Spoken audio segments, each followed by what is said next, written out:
Welcome back to Demystifying Medicine, your favorite medical myth debuster show. I'm Dr. Dias, and today we're joined by Dr. McInnes, Dr. Patel, and Dr. Chan on our Demystifying panel.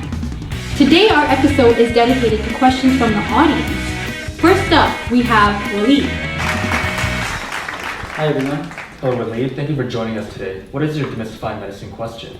I'm getting married next month and I'm trying to lose weight. So I did some research online and I heard about low carb diet and it really didn't explain online what it actually was. So could you provide me with an explanation? Well, low carb diets call for a reduction in carbohydrates. So you would have to avoid foods such as bread, rice, and grains, and also foods high in sugar such as pop and baked goods.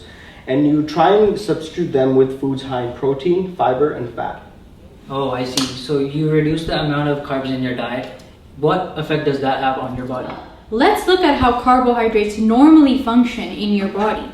Foods such as bread, pop, and potatoes contain starch and other carbohydrates, which are chains of glucose molecules that are easily broken down to be used by the body for energy. These glucose molecules are the body's favorite source of energy and spend time circulating in the blood until they're given entry into the cells by insulin. Insulin is a hormone secreted by the pancreas and functions like a key to allow glucose into the cells to be used for energy. The more carbohydrates we eat, the more glucose there is in the blood, and the more insulin is secreted to help glucose be used for energy by the cells. But if the body is unable to use all these glucose molecules, they get converted to triglycerides, otherwise known as fat molecules, which get stored in your muscle cells. This is why eating excess carbohydrates, especially in the form of sugar, can contribute to fat production in the body, causing weight gain and other harmful effects in the body. Now, when it comes to low carb diets, reducing the amount of starch in the diet results in a decreased amount of glucose in the blood. This tells the pancreas that not a lot of insulin is needed, decreasing blood sugar insulin levels as well. The body is then forced to use its existing energy sources, such as its fat stores, for energy production. These fat molecules can be converted into molecules such as ketone bodies, which are used for energy in the cells through a process known as dietary ketosis. So essentially, low carb diets really cause you to burn fat stores instead of building fat stores. It's starting to make sense now. How are low carb diets different from low fat diets? Well, a low fat diet aims to reduce the amount of fat that you intake into your within your diet, but doesn't really aim to address the excess carbohydrates in your diet and how those can be converted into fat. Oh, I see. So it seems like low carb diets are much more effective than low fat diets. Is that true? That's definitely a great question, Waleed. A study done by Samaha and other colleagues looked at 132 individuals with severe obesity who were assigned to adopt a low carb diet or a low fat diet. They found that the low carb diet lost on average 5.9 kilograms, whereas in the low fat diet group lost approximately 1.9 kilograms. This shows that the low carb diet group can be more of an effective short-term weight loss strategy. Also another study done on 53 healthy but obese females who were randomly assigned to low fat or low carb diets. Not only did the females in the low carb diet lose significant amounts of weight, but also there were reductions in blood triglycerides, meaning or suggesting improvements in cardiovascular health. That's great. So would you recommend going on a low carb diet? Well, I think before we recommend, it's important to consider the benefits and the risks involved with low carb diets.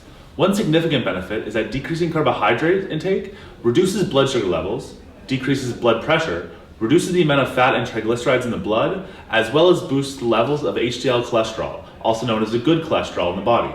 Studies show that these effects have proven effective in improving and preventing conditions such as metabolic syndrome, type 2 diabetes, cardiovascular disease, and obesity. Additionally, low carb diets result in mainly fat loss from the belly area and around the liver, which is known as visceral fat. This loss of visceral fat can actually be very beneficial, as it's the fat that can lead to inflammation and disease. However, there are also some risks and shortcomings that low carb diets can cause. So low carbohydrate intake forces the body to switch to using ketone bodies as a source of energy instead of glucose. High ketone levels can lead to what is called ketogenic acidosis, when your blood actually increases in acidity and can lead to symptoms such as headaches, fatigue, and nausea. Additionally, While low carb diets seem effective in weight loss in the short term, they don't necessarily work in the long term. Studies show that when you look at different weight loss strategies over a 2-year period as opposed to only 6 months, the benefits of low carb diets compared to low fat diets seems to disappear. I have a final question. Based on what we learned today, would you recommend going on a low carb diet? Well, the take-home message from today is that low-carb diets can be effective weight loss strategies resulting in fat reduction, as well as serving several health benefits. However, it is important to consider the risk factors involved, and that being on a balanced diet is important and necessary for good health. For sure, yes, I totally agree. I think low carb diets can definitely serve as beneficial for a lot of people, but also not as beneficial for others. So I think the most important thing is to make sure that you consult your physician and discussing with your physician, deciding the best path for weight loss that works for you. Great, thank you very much. That helps a lot. No problem, Willie. I hope that helped you understand about low carb diets as well. Thank you for watching our episode of Demystifying Medicine today, and don't forget to tune in to our other episodes at demystifyingmedicine.ca. See you next time.